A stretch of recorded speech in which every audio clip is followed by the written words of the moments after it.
Good day, viewers. Welcome back to the Preaching Humanist with David Oliverio. That is I. Got my buddy Eric with me here today. Hey, y'all. Well, we're going to talk about a very important topic today, Project Blitz. And believe it or not, Eric, a lot of our fellow atheists have never heard of this before.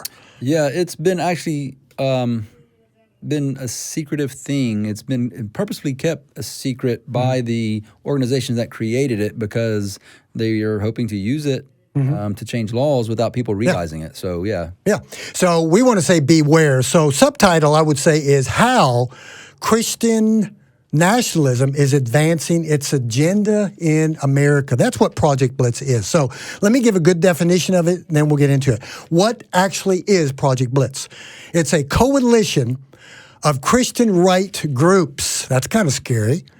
Whose goal is to pass a package of Christian right, notice I didn't say Christian left, progressive, Christian right bills at the local and state level. Remember, that's very important, the local and state level, in order to insist that the God of the Bible, of course, the God of the Bible, the Christian Bible, should control supreme. Remember, I just did a message on ending Christian supremacy. Should control every part of life through all manner of human institutions. What do you think about that, Eric? Well, you know, the whole point of this is for, the people who are pushing it is Dominionism. Yeah. That's what this is about. It is about creating what they view as the perfect Christian society here in America. And they're using this to try to do so, and they're being successful, whether people realize it or not. All these "In God We Trust" bills that have been passed, 9 states now have made it a law that their public schools must post "In God We Trust" in their schools. Sounds like a little thing, and essentially that is a little thing. But these people are very, very savvy, and they're pushing these small bills that they know have a good chance of being passed, such as that, and they know there's going to be an outcry, by some people for that. So while people are crying about those things, and while people are saying, "Hey, we can't let this happen," about those small things, they're pushing these bigger bills through. Yeah, they're distracting us with this other stuff. That stuff is important. I don't think we should have that motto in our public schools, but they're using that to distract us. Yeah. Now, in 2018, Eric, we've discussed this before. The Christian right groups, part of Project Blitz, have produced, and this is really scary, already in 1 year in 2018, just last year, they have produced 71 bills nationwide. They haven't passed them all, but they're pushing them. They want them to be passed. Now, here are some of the topics of these 71 bills. Number one, requiring public schools to display the national motto, "In God We Trust." And that ticks me off because we know back in the 1950s, they switched it. I'm not even going to try to pronounce it, but it is out of many one. The Latin, I can't pronounce it. E pluribus unum? You got it. Thank you. Yeah. Yeah, I mean, they did. They switched it. I mean, the whole thing, "In God We Trust," is on our money. That went to the Supreme Court. The Supreme Court found that it was okay to leave that. That's a small thing, again, But some of the things that these people are getting to, and it's all about, of course, what they view as biblical law, even though some of this stuff isn't even the Bible. It's their personal religious doctrination. But, just as a way for people to understand how, even if you think initially this doesn't sound so bad. We are a Christian nation, and, there are, certain rules we can follow that are, within that Christian thought, such as, don't murder people and other things. But some of the things that they're trying to pass, and here's one that hopefully will, make people go, that don't sound too good. Establishing public policy favoring intimate sexual relations only between married heterosexual couples. Now, you got to understand what that means. That doesn't say, "Hey, we're against gay people or homosexuals." That says intimate sexual relations only between married heterosexual couples. So essentially what they're trying to do, and they're trying to push it through slowly, and they're not trying to do any of this very fast. They're very aware that this has got to be done in small incremental steps. Nice and sneaky. They're just sneaking it in, But between married heterosexual couples. Yeah. They're trying to make it so that if you have sex outside of marriage, that's against the law. Yeah. They want that to be against the law. Right. And where does that come from? I think we all know, from the root, the Bible. If that doesn't scare people, that there's a group out there who have political power that are trying to slowly but surely make sex outside of marriage against the law, if that doesn't scare you, I don't know what will scare you. Right. And here's something else they're pushing for in these 71 bills.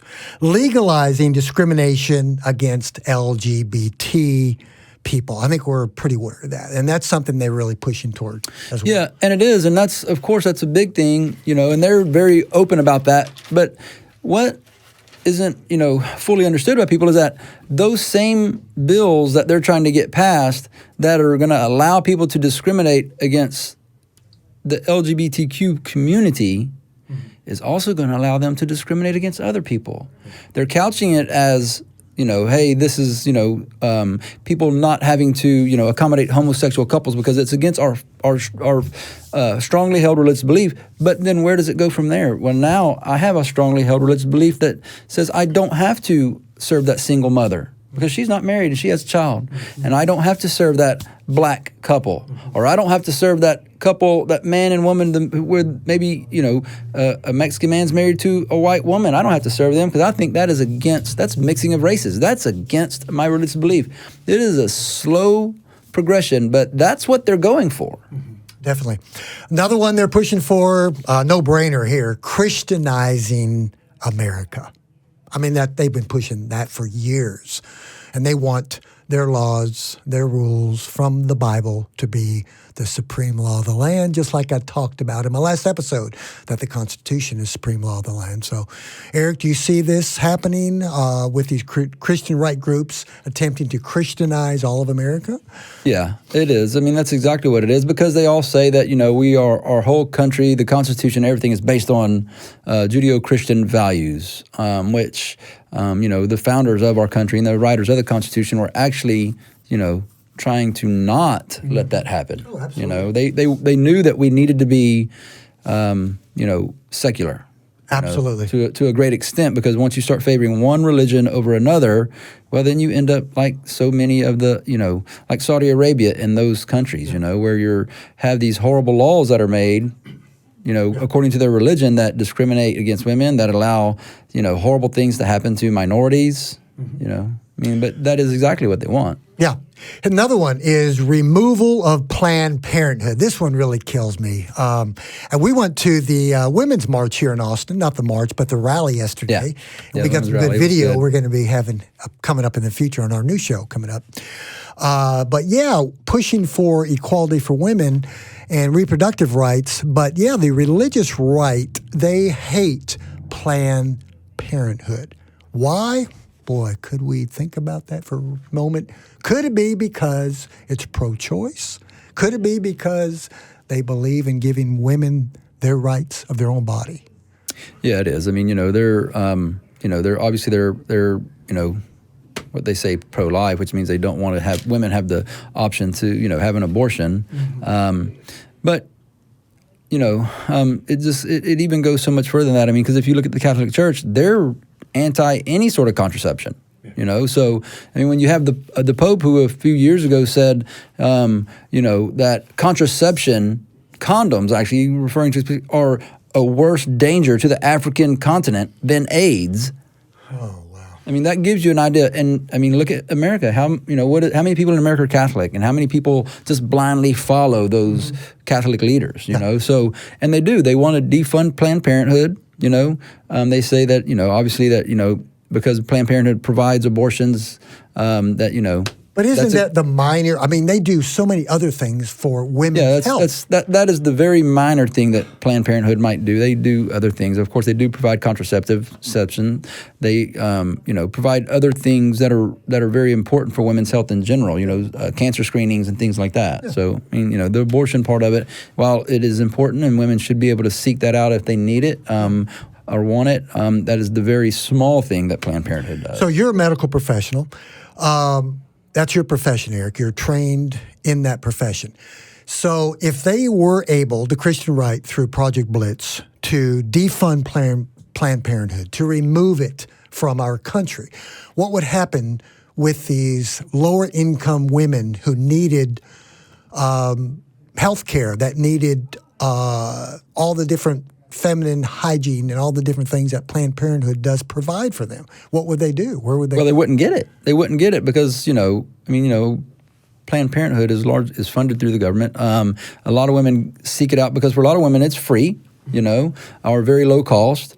And I'm going to tell you now, our healthcare system is broken the way that it is right now.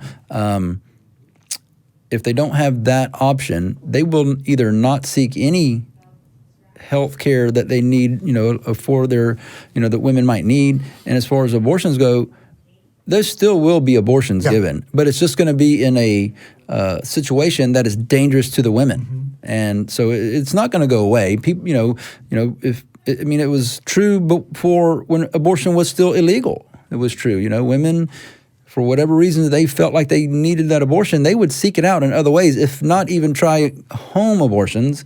Women die from that. It needs to be done within a qualified medical setting. Here's another thing they're pushing for: removing public education.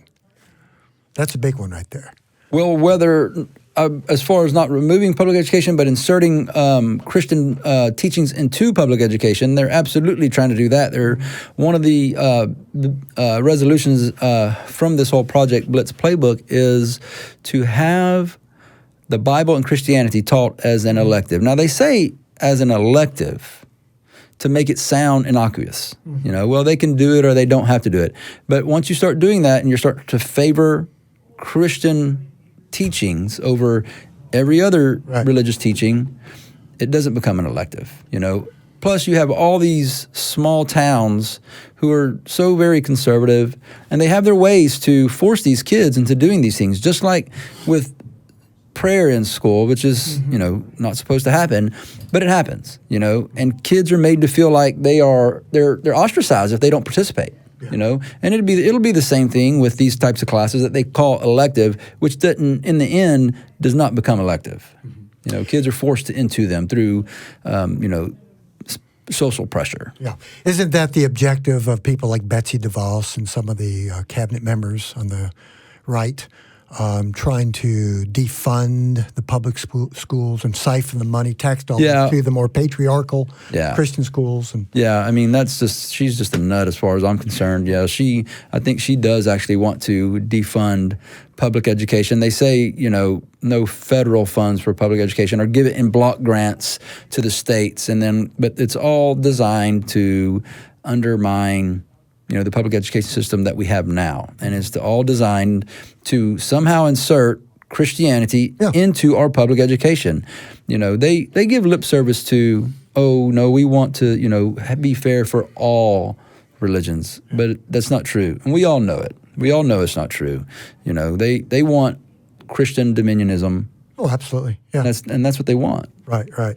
That's the goal. That's the objective. And that's, again, why I always talk about striking the root. The root of this comes from the Bible, comes from Christianity. It wouldn't be an issue. Many of the stuff we're talking about if it were not for that belief system from the Bible in our country. That's where these people get their beliefs. And you've heard me say a million times, Eric, that these are dangerous beliefs people hold. They affect society. Our beliefs define our vision of the world. They dictate our behavior. And they do determine our emotional responses to other people. Very dangerous beliefs.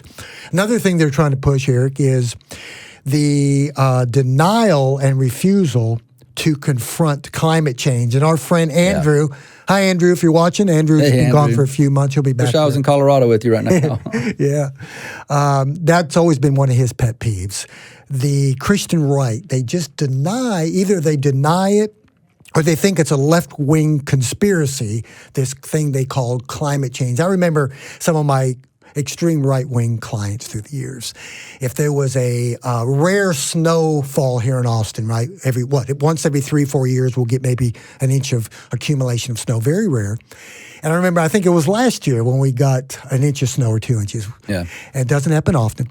And I remember going to this client's home, and I can't be discussing this with him much because he is a paying client. He knows I'm an atheist, but we try not to discuss this. And he's a very strong right-wing conservative and a very strong Christian.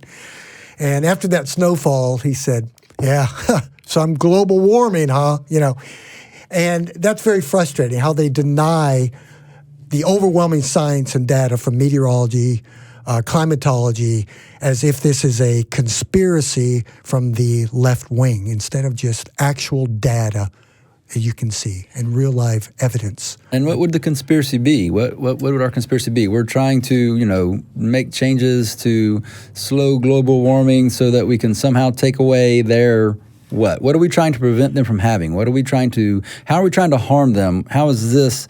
And a big part of it is business, because, some businesses, through proper, change to slow global warming would be impacted, fossil fuel industry, things like that. But, it should be, it's time to progress. Yeah. It is time there's other ways to get what we have gotten from fossil fuels, and it will help, slow down global warming. Global warming can't be stopped. It's not going to stop, but we can absolutely make steps to slow its progress, I had a discussion. This is kind of funny. I don't know if I told you about this, Eric, but it was not with our activism, like when we go out on the weekends. It was just me yakking like I do throughout the day, every day.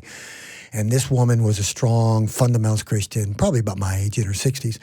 And I was talking about atheism, and she was talking about Christianity, of course. And then she said something about, that old global warming, that's a hoax and all this stuff. And then she said, Jesus is going to come back. He's going to return, and he's going to clean it all up. We have nothing to worry about. He'll fix it all. In other words, let's not be stewards of this natural earth.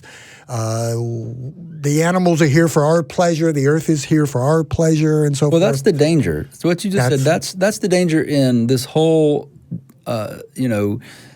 big Santa Claus in the sky anyway, okay? Because everybody thinks, not everybody, but so many people think, it doesn't matter what we do now. It's all going to go away, and it's all going to be God, or Jesus is going to come back, and, everything is going to, it's progression there, and it's going to be, we're all going to be in heaven, and it doesn't matter what we do now, It doesn't matter what I do, because when I die, I'm going to go to the fluffy castle in the sky, and I'm going to see great grandma that I loved so much, and so what I'm doing now, it doesn't matter, because it's already been written. It's already been written. What we do doesn't matter.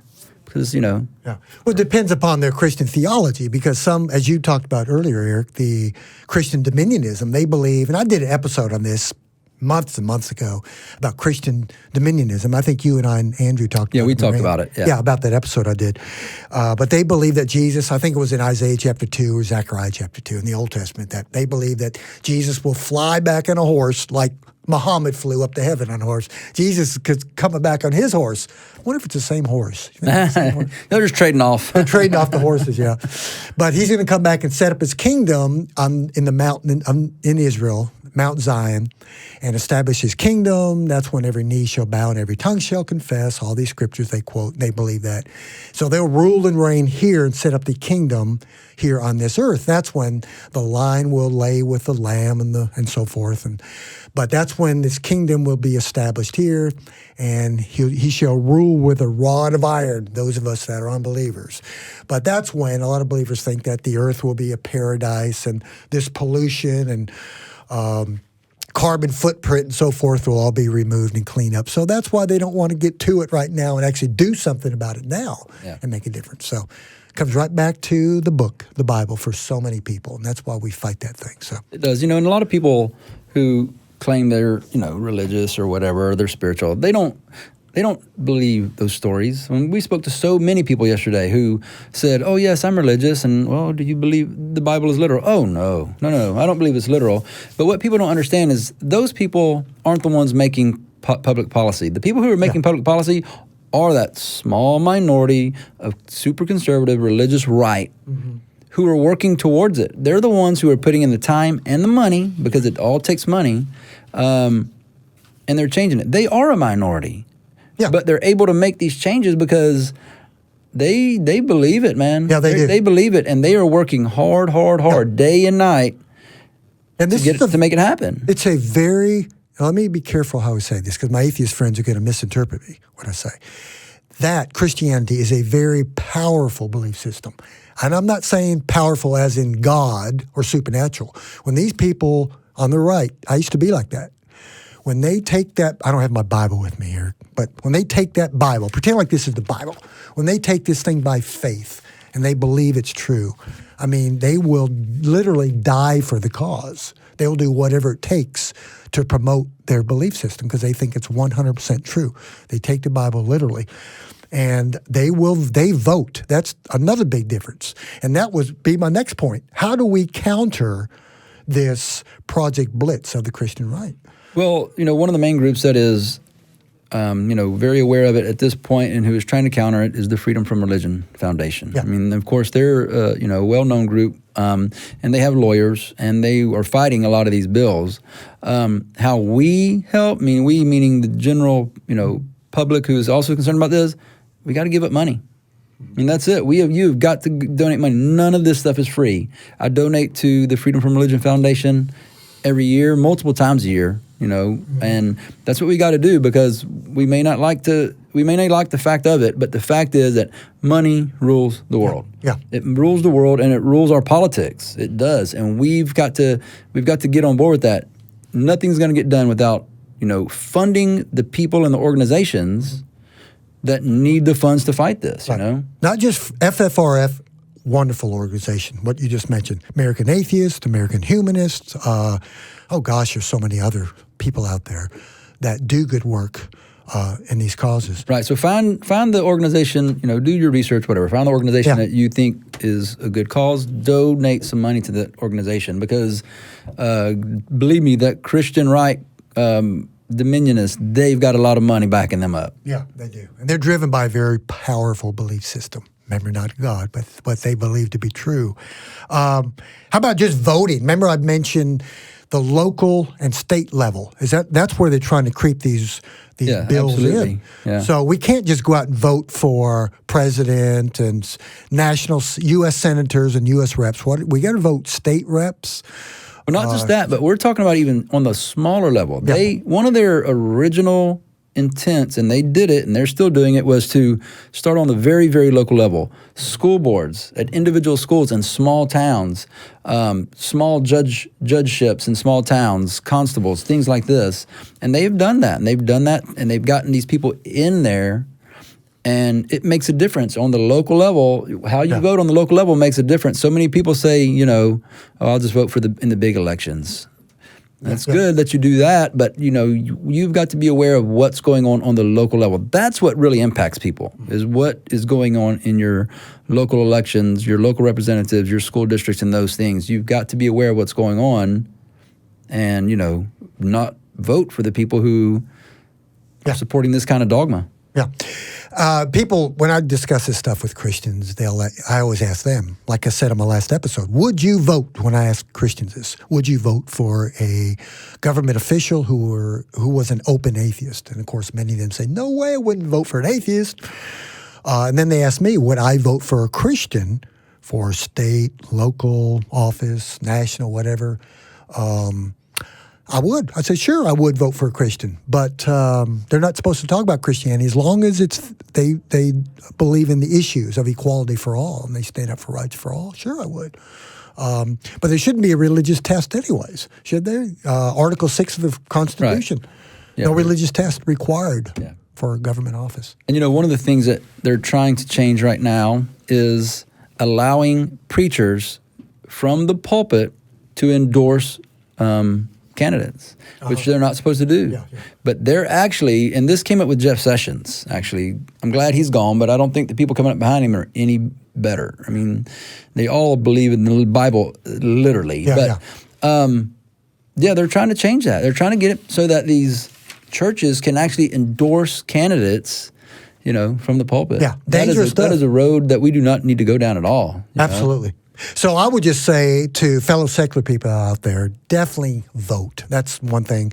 Donate money to secular organizations that fight this thing called Project Blitz. So I hope you understand. It's called the Project Blitz Playbook. You got to be certain because there's so many. There's a lot of with anything. There's a ton of different things with the same name on the internet. You know, you pull up Project Blitz. I pulled it up. It's some guy who has some sort of shoe company, and then they talk about the German Project Blitz and all this stuff.